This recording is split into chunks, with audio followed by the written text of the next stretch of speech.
ताबे ताबे का मतलब है like having control of someone और मे बी सम बीइंग।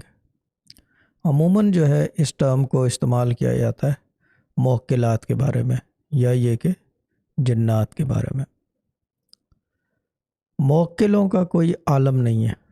यानी कि अगर ये कहा जाए कि वो किसी आलम में होते हैं या किसी आलम से ताल्लुक़ रखते हैं, वो हर आलम से ताल्लुक़ रखते हैं, वो हर आलम में होते हैं,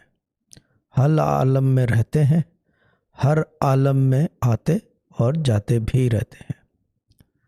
उनका ताल्लुक़ या ये कि कह दें कि उनका जो काम है वो ये है कि पैगाम जो है ऊपर पहुंचाना। अगर ये बात यहाँ करें तो फिर ये समझ में आता है कि अल्लाह ताला को बताना पड़ता है जो आप बेसिकली दुआ मांगते हो या इबादत करते हो या कोई भी उसकी हम्दो सना करते हो, वो हाजिर होते हैं मुवक्किल, सुनते हैं, वो पर्टिकुलर इबादत और उसके बाद मांगी हुई दुआ ऊपर लेके जाते हैं।